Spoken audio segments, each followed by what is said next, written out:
السلام علیکم۔ یہ محمد حنیف صاحب کا موقف بالکل باطل ہے، قرآن کے خلاف ہے، عقیدے میں خرابی ہے، اور ان کی اپنی بات گویا ان کے اوپر اب فٹ آ رہی ہے کہ امیر اس لیے نہیں بنایا گیا تھا کہ اس کو الہ بنایا جائے۔ اب محمد حنیف صاحب کی یہ بات ماننا کہ یوسف علیہ السلام کو سجدہ ہوا ہے تو یہ تو امیر کو الہ ماننا ہے۔ تو کیا جماعت اس لیے بنائی تھی کہ اللہ کا مقابلہ کیا جائے؟ جب جماعت ذرا مضبوط ہو جائے، مساجد زیادہ ہو جائیں، فنڈ زیادہ ہو جائیں اور مراکز زیادہ ہو جائیں تو اس وقت آپ اللہ کا مقابلہ کرنا شروع کر دیں، اللہ کی کتاب کو پیچھے کر دیں، اللہ کو پیچھے کر دیں، ایمان عقیدے کو پیچھے کر دیں اور محمد حنیف کو آگے لے آئیں۔ یہ نہیں ہو سکتا ہے۔ پھر کیا فرق ہے بریلویوں میں، دیوبندیوں میں، اہل حدیثوں میں اور محمد حنیف اور ان کے لوگوں میں؟ لہذا محمد حنیف صاحب کا عقیدہ بالکل باطل ہے، مشرکانہ ہے اور ضد کے اوپر ہے، انا کا مسئلہ ہے۔ میں نے تو بڑی قریب سے ان کو دیکھا ہے 8 سال کہ ان کی آپس میں ضد کی وجہ سے اصل میں وہ یعقوب علی نے وہ عقیدہ پہلے اس کے پاس وہ کس نے پہنچ گئی تو اس نے جیسا وہ عقیدہ اپنایا، اس کا اعلان کیا تو محمد حنیف اس کے مخالف بن گئے، اس عقیدے کے اور زیادہ اپنے کفر پر شرک پر ڈٹ گئے، حالانکہ زیادہ مستحق تھے کہ کہتے ہیں کہ جماعت تو یہ ہے، ہم ڈاکٹر صاحب کی بات کو تم سے زیادہ مانتے ہیں، تو یہ بہترین انتقام ہوتا ہے یعقوب علی کے لیے۔ لیکن محمد حنیف کی بدبختی کہ انہوں نے اس باطل کے اوپر جم گئے اور ڈٹ گئے اور پھر اس کے بعد آگے بڑھتے چلے گئے، اور یہاں تک انہوں نے کہہ دیا کہ یہ دیکھو اللہ تعالیٰ نے معجزانہ طور پر عیسیٰ علیہ السلام کو اپنی ایک صفت دی ہے یا نہیں دی ہے؟ جب اللہ تعالیٰ نے وہ دے دی ہے تو یہ بھی ایک سجدہ اللہ نے اس طرح کرا دیا ہے، تو اس طرح وہ شرک نہیں ہے تو یہ بھی شرک نہیں ہے۔ اس طرح اپنے اس باطل موقف میں بڑھتے چلے گئے۔ اور اب یہ جو کوئی بھی ٹیلی فون کے اوپر ان سے بات کرتا ہے تو اس کو کہتے ہیں چھوڑو ڈاکٹر عثمانی کو، تو میں کہتا ہوں تمہیں نہ چھوڑ دیں، تمہیں چھوڑنا زیادہ ہمارے لیے عزت ہے۔ اور ڈاکٹر عثمانی رحمۃ اللہ علیہ جو بہت ہی موحد عالم دین گزرے ہیں، مجاہد عالم دین گزرے ہیں، آرمی افسر بھی تھے اور بہت ہی زیادہ فہم و فراست والے تھے، اور انہوں نے اپنی جان لگائی ہے۔ ان کی تو جرت ہی نہیں ہے، اس طرح کبھی انہوں نے اکیلے دعوت اللہ نہیں کی ہے۔ ڈاکٹر عثمانی رحمۃ اللہ علیہ تو اکیلے نکل پڑتے تھے، ٹرینوں میں، بسوں میں، چوکوں میں، اور پھر پورے ملک کے دورے کرتے تھے اور ہر جگہ توحید بیان کرتے تھے، رد شرک کرتے تھے، ماریں کھائی ہیں، جیلیں کاٹی ہیں۔ محمد حنیف نے تو یہ چیزیں دیکھی بھی نہیں ہیں، تو اس وجہ سے ان کے اندر وہ مولویانہ انداز ہے۔ اور 2015 کے اندر جو ناظمین کا اجتماع ہوا تھا وہاں کراچی، 15 یا 16 کی بات ہے، اسی سال میں، اسی دور میں، تو وہاں اختتامی کلمات میں کہتے ہیں ناظمین کو کہ تبلیغی جماعت والوں کی طرح آگے بڑھو، یعنی تبلیغی جماعت والوں کی طرح۔ تو اصل میں یہ خود تبلیغی جماعت سے نکل کے آئے تھے۔ اب غور کیجئے اگر تبلیغی جماعت والے ان کے یہ الفاظ سنیں تو وہ اپنے آپ کتنے پھولے خان بنیں گے کہ دیکھو ہماری مثال دی جا رہی ہے۔ اور ڈاکٹر عثمانی رحمۃ اللہ علیہ ہمیشہ کہتے تھے کہ نبی علیہ السلام کا طریقہ، صحابہ اکرام کا طریقہ، پھر واقعات بیان کرتے تھے اور ایمان کو تازہ کرتے تھے اور مضبوط بنیادوں کے اوپر جماعت کھڑی کی تھی۔ لیکن آہستہ آہستہ شیطان کا وار ہوا۔ پہلے بھی نظریات کے اندر کمزوری ان کی آئی تھی 2005 کے اندر بھی، اور اس وقت لوگوں نے سمجھایا تھا، ان سے توبہ بھی کروائی تھی، اسٹیج کے اوپر کھڑے ہو کے انہوں نے 3-4 باتوں سے توبہ کی تھی اور کہا تھا کہ اگر میری یہ باتیں مان لی جاتی تو جماعت کی بنیاد کے اوپر چوٹ پڑتی۔ تو اس وقت ان کو امیر قائم رکھا گیا، تو لیکن انہوں نے پھر انتقامی انداز اختیار کر لیا آہستہ آہستہ۔ یہ بہت بڑی بدنصیبی ہے ان کی۔ تو جس طرح وہاں انہوں نے کہا تھا نا کہ میری بات مان لی جاتی تو جماعت کی بنیاد کے اوپر چوٹ پڑتی، اسی طرح اب ان کی اگر جو بات مانو گے تو بنیاد کی چوٹ کے اوپر، بنیاد کے اوپر چوٹ پڑے گی، کیونکہ یہ توحید کی بنیاد کے اوپر یہ جماعت کھڑی ہوئی ہے، رد طاغوت کے اوپر، تو اس کے اوپر یہ چوٹ پڑے گی۔ تو اس کی بنیاد اکھاڑ دی انہوں نے، محمد حنیف صاحب نے اکھیڑ دی اس کی بنیادیں ختم ہو گئیں۔ اب ان میں اور بریلویوں میں اور دیوبندیوں میں کوئی فرق نہیں ہے، یقین کیجئے۔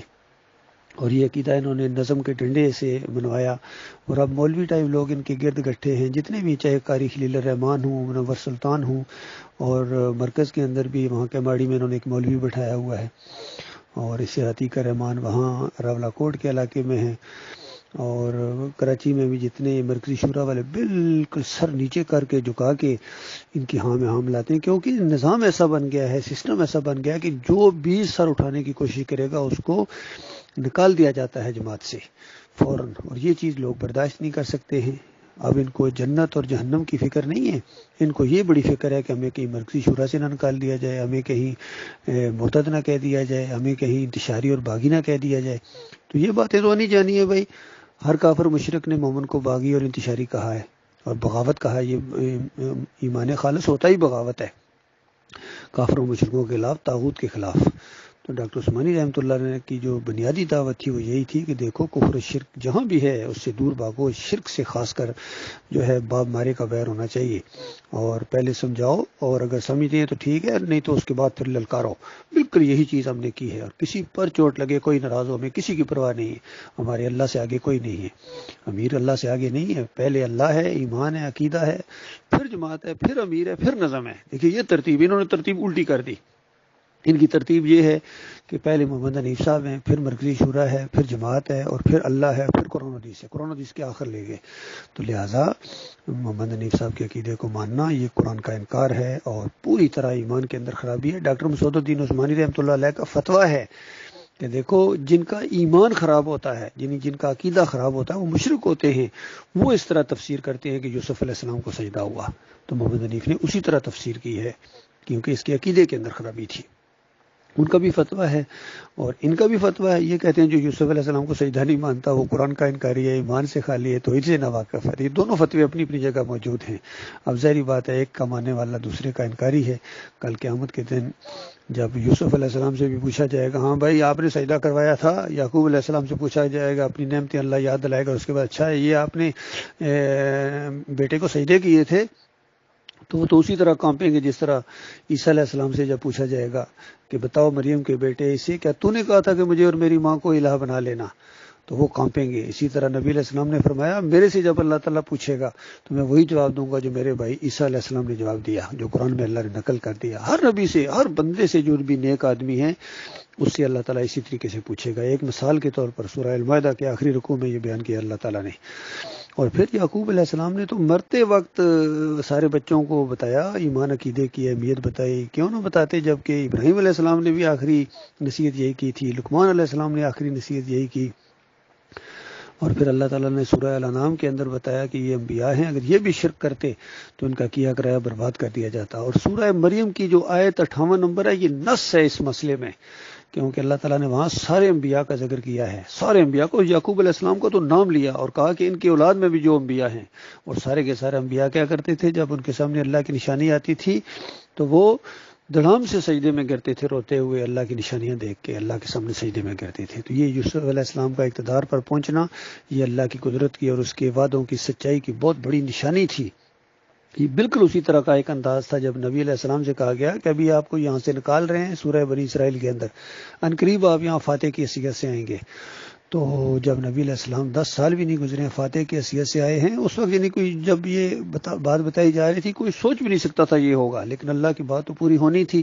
اللہ تعالیٰ نے غیر محسوس طریقے سے وہ حالات پیدا کر دیے، اور نبی علیہ السلام نے فتح مکہ کے اوپر اونٹنی کے اوپر بیٹھے ہوئے سر نیچے جھکا جا رہا، گویا سجدے والا انداز ہے، اور سارے لوگوں کو وہی بات کہی جو یوسف علیہ السلام نے اپنے بھائیوں کو کہی تھی۔ یہ دونوں سٹوریاں ملتی ہیں آپس میں، اس لیے جب سورہ یوسف نازل ہوئی تو لوگوں کو اسی وقت پتہ چل گیا اس دعوت کا کیا انجام نکلنے والا ہے۔ تو یہ تو اصل میں ایک آسن القصص ہے، ایمان عقیدے کی بہت بڑی اس کے اندر سبق ہے کہ دیکھو مشکل آئے، مصیبتیں آئیں، صبر کرو، یوسف علیہ السلام کی طرح، یعقوب علیہ السلام کی طرح، اور جب اللہ تعالیٰ خوشیاں دے تو اس کے بعد شکر گزاری کے طور پر اپنے مالک اور خالق کو سجدے کرو، رکوع کرو، اس کی شکر گزاری کرو، اس کی تسبیحات کرو، اس کی بڑائی کا اعلان کرو۔ یہ ہے پیغام سورہ یوسف کا اور پورے قرآن کا اور تمام انبیاء کا۔ لیکن محمد حنیف صاحب نے ضد کا معاملہ بنا لیا، ان کی بدبختی ہے۔ اصل میں علم کا جو غرور ہوتا ہے، تکبر ہے، یہ بھی کہیں انسان کو نہیں چھوڑتا ہے۔ ان کا موٹا نفس ہے، میں جانتا ہوں ان کو، یہ اپنی طرف انگلی کو برداشت ہی نہیں کر سکتے ہیں۔ یہ معاملہ اس طرح یہ مارے گئے ہیں۔ بہرحال ہمارا ان سے کوئی تعلق نہیں، ہم بالکل ان سے نفرت اور بیزاری اور بغض کا اعلان کرتے ہیں۔ ایمان اور عقیدے کی وجہ سے ان سے پہلے ہم محبت کرتے تھے، اور اب اگر نفرت کرتے ہیں تو شرک کی وجہ سے۔ الحب للہ والبغض للہ کا بھی تو آخر کوئی مطلب ہے نا۔ یہ اللہ تعالیٰ کا بہت بڑا احسان ہے کہ اللہ تعالیٰ الحب للہ کا بھی ثواب عطا فرمائے گا، چونکہ ان کی ہم عزت کرتے رہے ہیں، بہت ہی زیادہ پیار اور محبت تھی ایمان عقیدے کی وجہ سے۔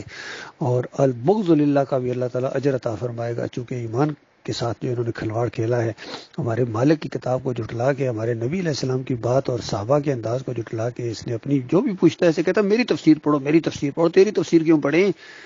اگر محمود حسن کہے کہ میری تفسیر پڑھو، اشرف علی تھانوی کہے میری تفسیر پڑھو، طاہر القادری کہے میری تفسیر پڑھو، پڑھیں گے؟ یا ڈاکٹر اسرار کہے میری تفسیر پڑھو، مودودی کہے میری تفسیر پڑھو، تو ان ساری کی تفسیروں کو تو ہم نے شرک کے کٹہرے میں کھڑا کر دیا ہے، تو ان کی دعوت القرآن کو بھی ہم نے اسی کٹہرے میں کھڑا کر دیا ہے۔ جلد دوم جو دعوت القرآن اندازہ لگائیے انہوں نے لکھی ہے، اور 100 نمبر آیت کے اندر سورہ یوسف کا شرک کا انجیکشن دے دیا انہوں نے۔ تو یہ ان کی بدبختی ہے، ابھی بہرحال زندہ آخری سانسیں لے رہے ہیں لیکن شرک سے توبہ کرنے کے لیے تیار نہیں ہے، ڈٹ کے اس کے اوپر، یہ بدبختی ہے ان کی۔ اللہ تعالیٰ ان کے شر سے ہمارے مومن بھائیوں کو بچائے۔